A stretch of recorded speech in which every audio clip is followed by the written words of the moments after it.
C'est une association caritative. C'est une association qui est née, comme il l'a dit tout à l'heure, l'année dernière pendant le premier confinement. Ils ont vu l'année dernière que pendant le premier confinement, il y a eu beaucoup de familles qui ont été impactées par ce confinement-là et qui sont restées chez eux, cloîtrées, enfermées et qui ne pouvaient plus sortir. La faim les a rattrapés après. Du coup, d'où l'idée après de créer Action Solidaire. Action Solidaire, c'est la raison du cœur avant tout. C'était la raison du cœur. Ils ont aidé plus de 2000 familles l'année dernière. Plus de 2000 familles ont mangé à leur faim, ont eu un toit. Et tout ça grâce à la solidarité du peuple kanak, du peuple en Nouvelle-Calédonie en général. Tout le monde a aidé l'année dernière. Moi, cette année, j'ai repris il y a 2 mois pendant le confinement. On a recommencé les recensements dans les squats de nos villes. Quand on a recommencé ces recensements, nous avons vu qu'il y a beaucoup de familles qui sont dans le besoin. Des familles qui pleurent là-bas. Quand on est arrivé, on a trouvé des familles qui sont contents de nous voir. Ils sont contents parce qu'ils savent qu'on va les aider. Avec nos moyens, on a essayé déjà de les aider. Cette année, on a déjà commencé en 2 mois, on a fait 300 familles en denrées alimentaires et en matériaux. Parmi ces familles que nous avons trouvées dans les premiers squats, nous avons trouvé 8 handicapés. Quand je dis handicapés, c'est handicapés lourds, des handicaps lourds. Ils sont dans ces squats alors qu'ils ne devraient pas être dans ces squats. Ils sont en désarroi, ils sont désespérés. Nous avons fait appel à la province sud pour les aider. Et nous, on est là juste pour de l'accompagnement. On les accompagne. Une pensée pour tous les camarades du THT chez Air Calais, tous nos mécanos, tous nos personnels de bord, tous ceux qui sont dans l'hôtellerie aussi. J'ai une pensée pour tous nos camarades des hôtels réquisitionnés actuellement, en charge en fait du service pour les confinés. J'ai une pensée également pour tous nos camarades des transports terrestres, tout ce qui est Néobus, Arc-en-Ciel, Transport du Sud. Donc, je voulais également profiter pour remercier tous les camarades pour la mobilisation ce matin, pour la marche. Remercier également le Bureau confédéral pour son soutien depuis 2020, puisque nous sommes réquisitionnés et tous les secteurs en chômage partiel depuis le 19 mars 2020 jusqu'à aujourd'hui. Je voudrais également remercier tous les grands. Je pense à Maman Alaïn, à Louis Cotra-Reguet, le président fondateur de l'USTKE, à tous les grands du Bureau confédéral, mais aussi les grands dans les sections de l'USTKE au sein des entreprises, les grands dans la fédération, je pense à Rodolphe, à Maman Pamela, à Sophie, à tous ces grands qui nous donnent l'exemple dans le travail de l'USTKE. Pour faire un peu un bilan en fait du THT, actuellement nous avons on va dire un cheval de bataille, c'est celui de l'obligation de vaccination. Nous avons rencontré différentes institutions, ainsi qu'en collaboration avec le Bureau confédéral, nous sommes contre l'obligation de vaccination. Pourquoi? Actuellement, nous sommes réquisitionnés au chômage partiel et on veut nous obliger à se faire vacciner, ce qui induit derrière une sorte de discrimination au niveau de l'emploi, une sorte aussi dévalorisation au niveau des acquis sociaux. C'est la raison pour laquelle aujourd'hui nous bataillons en fait pour que cette délibération elle ne passe pas au Congrès et aux dernières nouvelles elle passerait mardi.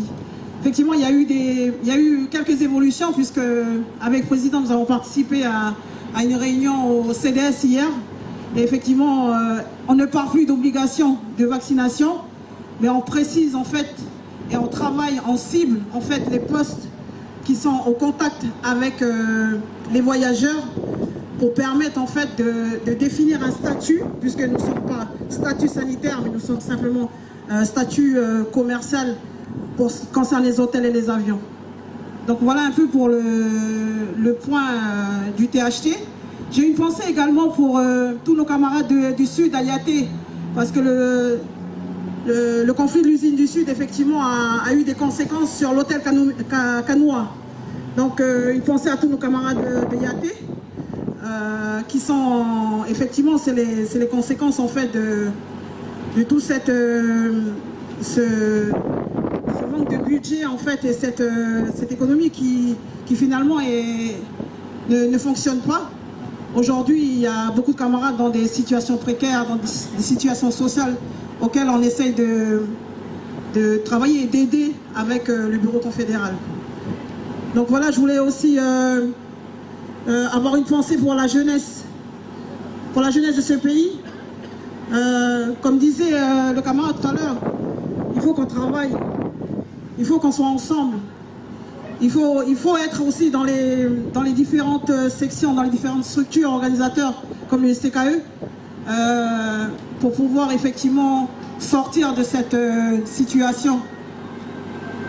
Donc voilà ce que je voulais partager avec vous aujourd'hui. Je remercie aussi Maman Fidèle de m'avoir donné la parole, ainsi que tous les grands frères et les grandes sœurs. Je voulais aussi signaler par rapport à la fédération de retraités, nous avons aussi Papa Caillou, Monsieur Malo, qui part à la retraite aussi, qui est un ancien combattant en fait de l'STKE également, que je voulais saluer.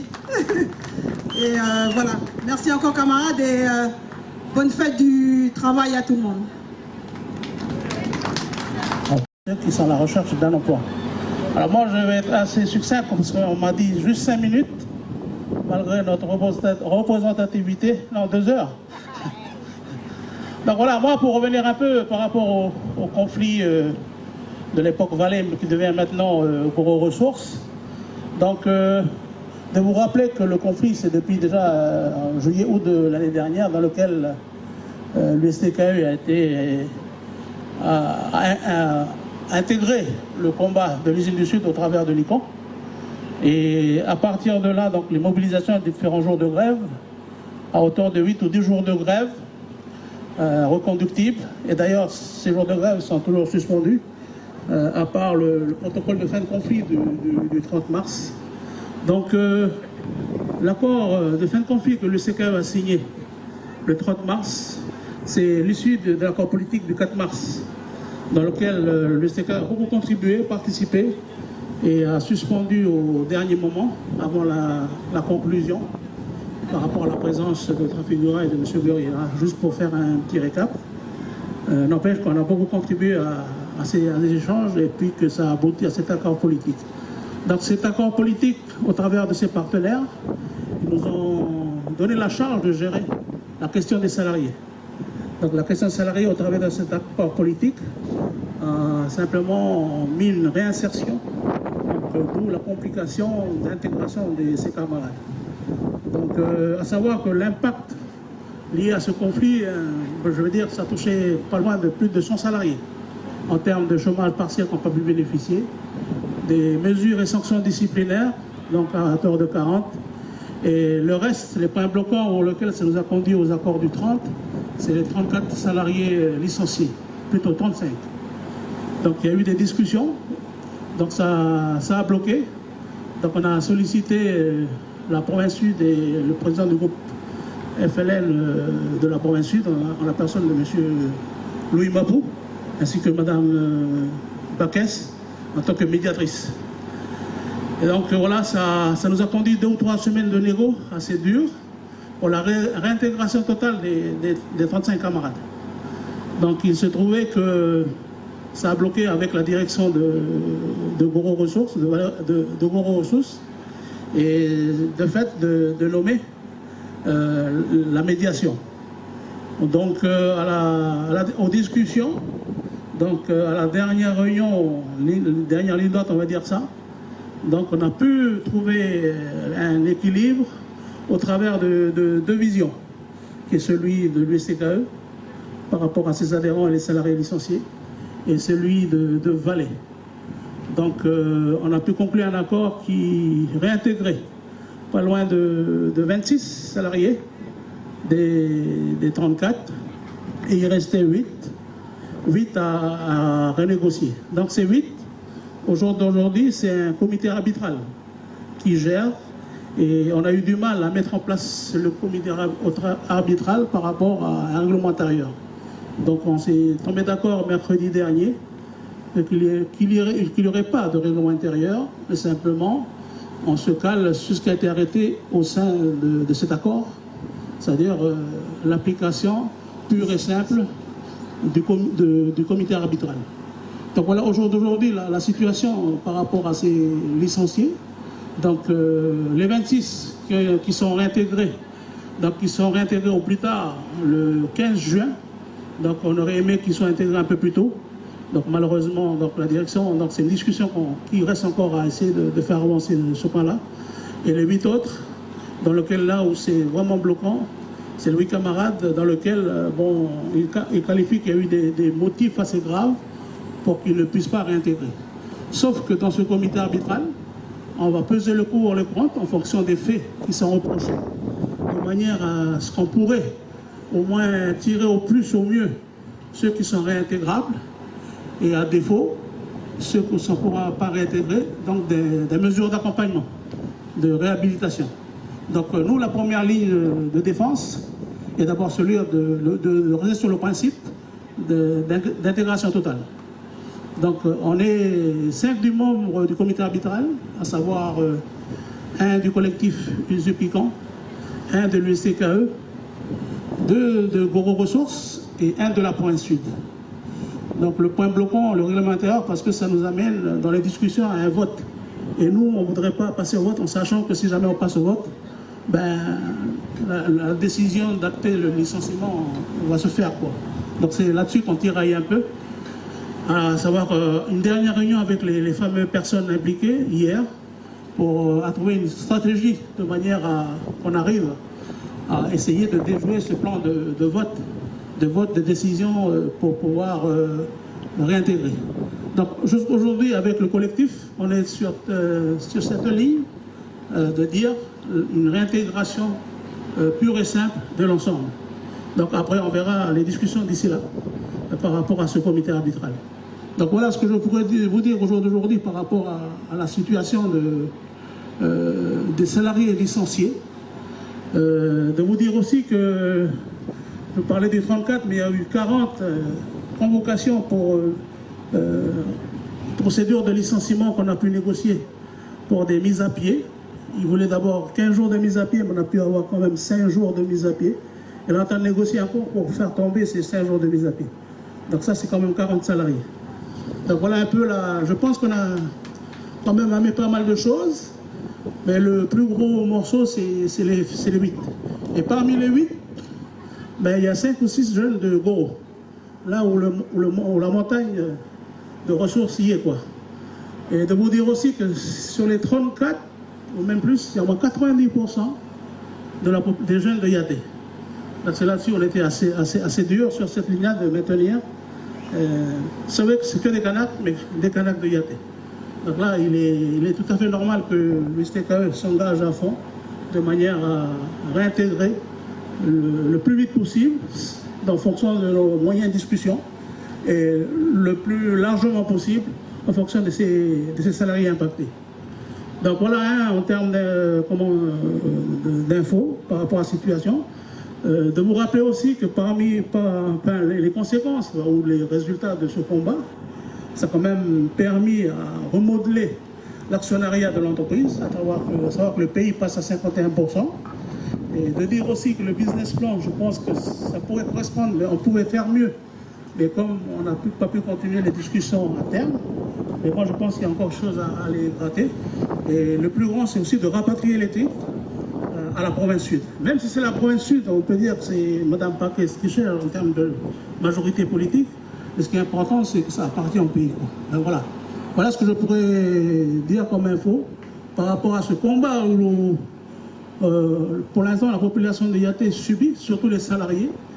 Et pour vous dire aussi que, voilà, hier, avec quelques-uns des salariés qu'on a pu rencontrer, ben, il y a ceux qui vont être convoqués à la gendarmerie de Normandie par rapport à des faits qui à mon sens, n'ont rien à voir. Hein, parce que quand je vois les différents motifs pour bande organisée, pour vol, j'ai l'impression qu'on considère nos camarades comme des terroristes.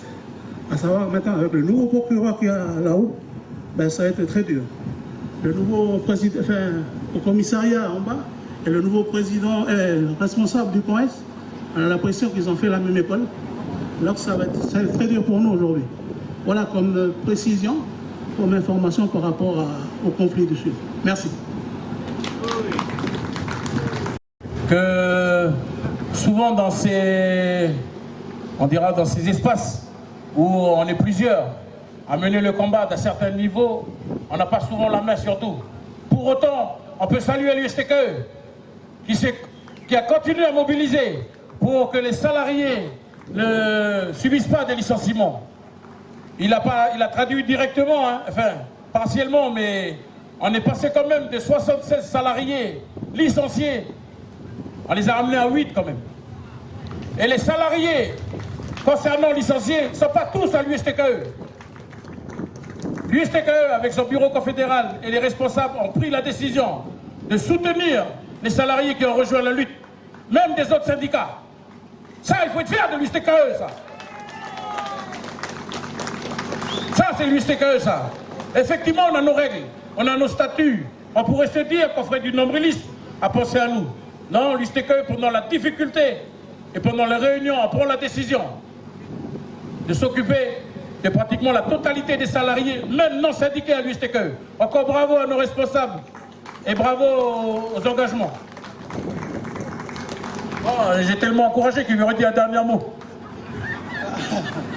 Donc voilà, moi je vous ai parlé de solidarité, hein, donc, à savoir que nous, depuis, on n'est pas quand même resté comme ça inactifs au niveau de la Fédé et de la section de Valais, de remercier quand même Tony et Hélène, qui ont quand même voilà, géré le truc par rapport à tout ça.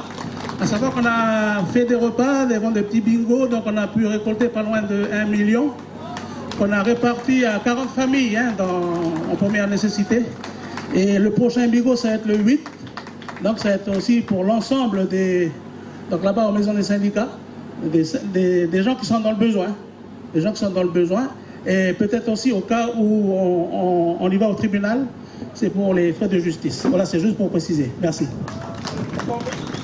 Encore, on a pensé aussi aux camarades de Vaud, parce que déjà depuis un peu plus d'un mois, les camarades salariés, nouvellement élus à la majorité, hein, à la mairie de Vaud, nouvellement élus, subissent le diktat de la mairie, notamment par le maire. Ils ont émis des cahiers de revendications comme le prévoit la loi. Ils ont émis des rendez-vous. Ils ont demandé plusieurs contacts. Ils ont aussi une fin de non-recevoir. Par contre, ils ont reçu des licenciements. On est au 2e licenciement aujourd'hui. Uniquement parce qu'on a demandé de pratiquer la démocratie sociale dans cette mairie. Normal, on a eu les élections. Donc les élections qui ont été traduites par les salariés de la mairie de Vaud ont donné ce résultat. On dit à certains camarades, vous êtes l'expression sociale des salariés au sein de cette commune pour pouvoir porter nos revendications. C'est la règle du jeu, ça. C'est ça la démocratie. Non, l'USTKE de la fonction publique à la mairie de Vaud n'a eu comme seule réponse une fin de non-recevoir. Même pas une réponse à un courrier, même pas une réponse au téléphone, même pas un rendez-vous accordé auprès du maire. Si c'est comme ça qu'on aborde le futur, eh bien les camarades de l'USTKE, on a encore du pain sur la planche. Hein. On a encore du pain sur la planche. Donc, on a enclenché le préavis de grève illimité au niveau de la fonction publique. Ils ont commencé, vous avez dû voir dans les réseaux de Facebook, là, ils se sont implantés un peu au niveau de la mairie. Ils se sont déjà un peu exprimés parce qu'il y a eu l'inauguration. Ça, c'est toujours l'USTKE hein, qui va à tâtons pour dire on va faire les choses, on va s'exprimer, mais c'est quand même chez nous. Voilà, on va faire les choses pour dire que, voilà, on veut quand même... on prend des coups de bâton, mais allez, on veut quand même essayer de discuter. Là, lundi, le camarade Gilles Nayet, responsable du Nord, lundi, ils implantent le piquet de grève devant la mairie, aux abords de la mairie, pour faire savoir que la démocratie sociale doit être respectée partout. On ne fait pas la lutte, on ne marche pas là, uniquement pour s'acheter des paquets de sao. On fait parce qu'il y a des salariés qui souffrent dans leur travail. Il y en a qui ont voté, il y en a qui veulent qu'on soit l'expression dans l'entreprise. Ils veulent qu'on soit l'expression de leurs conditions de travail devant leur employeur. Et c'est normal. Aujourd'hui, ce qui n'est pas normal, c'est d'aller faire un piquet de grève auprès de la mairie de Vaud pour demander simplement un rendez-vous. Donc je vous demande, camarades, au nom de la Fédération Fonction Publique, au nom de la mairie de Vaud, de rester alerte. Vous serez certainement appelés à vous mobiliser. Puisque c'est comme un mastodon, hein. Il faut qu'il aille tout doucement. Le problème, c'est une fois que quand il a déclenché les enfers, après on dit à Lustéqueux, mais calmez-vous, vous êtes trop sauvage. Oui, mais on a oublié qu'avant, on vous a dit qu'on voulait parler avec vous. Voilà, c'est ça Lustéqueux. Après, quand on est trop sauvage, il dit, hey, non, mais venez, on va parler un peu. Non, c'est pas sérieux. On ne fait pas la lutte pour reculer, on fait la lutte pour bâtir l'avenir. Et un dicton qui dit que l'avenir appartient à ceux qui luttent. Alors, bon courage à la Fédération de la fonction publique, bon courage aux camarades de la mairie de Vaud et les camarades de Lustéqueux. Restez en alerte pour changer d'air. On va monter au nord. Merci à eux.